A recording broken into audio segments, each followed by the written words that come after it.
time now to get the latest from my royal masterminds, Lady Colin Campbell and Phil Dampier.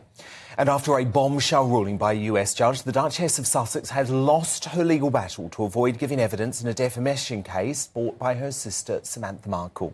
Samantha wants $75,000 in damages over what she says were false and malicious lies told by the Sussexes in that infamous Oprah Winfrey interview in March 2021, as well as the hagiography Finding Freedom by that really odd little bloke, you know who I mean, Omid Scobie. If the case makes it to court, then both Meghan and Harry will be forced to be grilled in depositions under oath. Now, it may well be very difficult for them, Lady Colin Campbell. You know a lot about this case, don't you? You have the inside running on this, so what is your verdict? Well, I wouldn't say I have total inside running, but I do have some because I've been assisting Samantha, because various very well-placed people have been in touch with me because they're intent on making sure that justice prevails and that the truth will see the light of day. And they have had their lawyers, and I'm speaking about people at the absolute top level of society, internationally, who have been calling in legal brains from all over the world, and they have been giving me information which I have been feeding to Samantha, because the reality is that Meghan and, to a lesser extent, Harry, need to be put in a position where they will be forced to speak the truth or face the consequences. Because if they are deposed and they tell lies, they can be charged with perjury and might even end up in prison. I think it's a very remote possibility, but it is a possibility nevertheless, and they and their lawyers will be aware of it. Because the reality is that they have told so many lies, and this case is in no danger of being struck out. You know, Judge... I forget her name, Edwards something, Edwards Honeywell.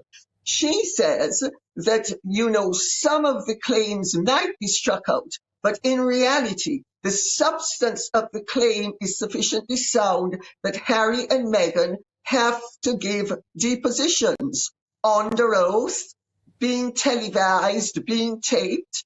I mean, we have the prospect of Meghan going the Amber Heard route, and that's not a very pretty sight. Tonight, a stark warning from Lady Colin Campbell. Prince Harry and Meghan Markle must speak the truth, or face the consequences. After years of dramatic revelations, media deals, and controversies, the question is no longer if they will be held accountable. It's when. And the monarchy might not wait. Lady Colin Campbell, known for her incisive royal commentary, didn't mince words when she said, they need to be forced to speak the truth or face the consequences. What's behind this harsh verdict, and why is it gaining traction now? For years the Sussexes have framed their story as one of victimhood, escape and reinvention. But critics argue that every revelation adds a problem, a new layer of complexity, sometimes contradiction. Truth is a heavy word in the world of royalty, and avoidance of truth can be heavier still. Lady Colin claims the couple have built their narrative on selective truths, media deals and emotional appeals. But what remains hidden? From their departure from royal duties to high-profile media ventures, the Sussexes have told their version of the story. Yet insiders say the real version, the less filmed, less reported version, is still buried. And Phil Dampier, I think the key point that Lady C makes there is that for a long time, in many sort of establishment circles, this case was dismissed. They love to dismiss Samantha Markle, don't they? Because she isn't on their side of politics. But actually, she's proven over numerous years, and I am happy to say this, that she is a woman of impeccable character. I believe she has always told the truth. And all of a sudden, Phil, this is looking pretty serious for Harry and Meghan now, because as Lady C says, this case may not be struck off. Yeah, good evening, Dan. I'll tell you what, if there's two people I wouldn't want to be up against who've got together, it's Lady C and Samantha Markle. I mean, So true. what a combination. I mean, honestly, I would not like to meet them in court. But no, Harry and Meghan are great at starting the legal actions, aren't they? So it's going to be fascinating to see what they're like when they're on the receiving end. I mean, to be honest, $75,000 isn't that much, so I wouldn't be surprised if Harry and Meghan try and settle this out of court, is what I would do.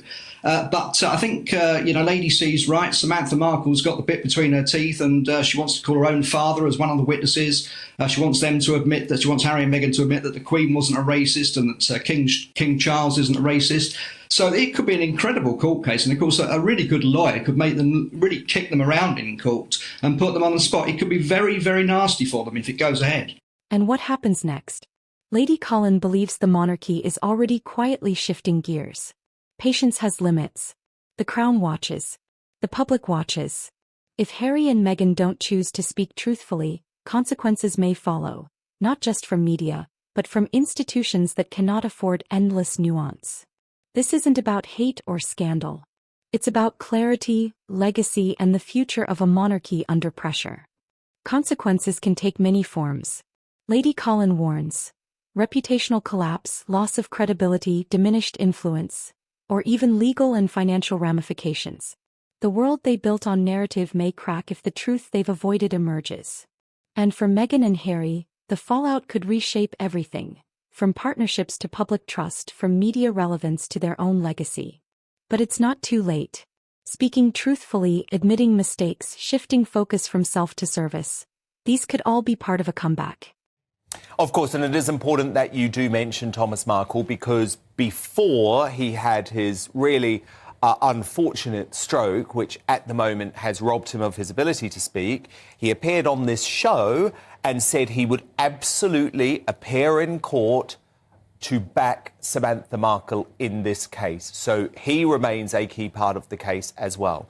But look, I want to move on to the coronation now, because if Harry and Meghan do attend in May, they may well be denied the spotlight they so desperately crave. So this is according to Vanity Fair magazine, that says the Sussexes can expect to be treated like Princesses Beatrice and Eugenie. So they will attend royal events but won't be visible or appear on the Buckingham Palace balcony. Lady C, what do you make of this report? Well, the reality is, of course, if Harry and Meghan do end up coming, and there is some doubt that they will, but my understanding is that it is possible, indeed, maybe even likely, that at least he will come and possibly she.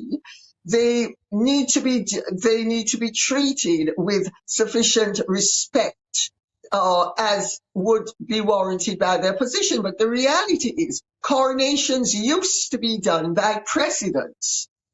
Your precedence was in your order of succession to the throne. And also, the royal dukes were not seated with the royal duchesses. They were kept separate. So it will be very interesting to see what the king comes up with, because, of course, he is changing things and modernizing things. So let's see what he comes up with. Phil Dampier, do you think Harry and Meghan would actually accept that scenario? Because that's the only flaw to me in this whole reportage. They might not come if they know they're going to be treated like Beatrice and Eugenie. Well, if they don't come, I think that's good and we'll all be glad. But if they do come, I think they should be treated like Beatrice and Eugenie. In fact, I think they should actually sit with them, because they're actually quite friendly with them. I mean, Eugenie was out in Canada when their romance was first revealed to the world. Even been a report recently she might want to move out to California and live near them. So she's still quite friendly with them. So they could have a bit of a chat, they could get on all right, and I think they would be, it would be appropriate for them all to be together. I mean, at some point, Harry and Meghan have got to realise they're no longer working royals. They're not up in the pecking order. They're very lucky to still have their titles and be in the line of succession, to be honest. So, I think that's where they should be. Second row back, third row back with B and Eugenie. Treat them exactly the same. Minor royals. Lady Colin suggests one key question. Do Harry and Meghan have the humility and the strategy to do so? For the monarchy, the question is clear. Will they embrace inclusion with authenticity, or cut ties with those who won't align? Lady Colin's warning hangs in the air: speak truth, or face the consequences. For Harry and Meghan, the clock is ticking. And for the monarchy, the moment of clarity may be closer than ever. What do you think? Should Harry and Meghan speak publicly and clearly about everything now? Or is the truth always relative in their world? Drop your thoughts below. Subscribe for bold royal analysis, the stories the tabloids skip and the truths waiting to be told.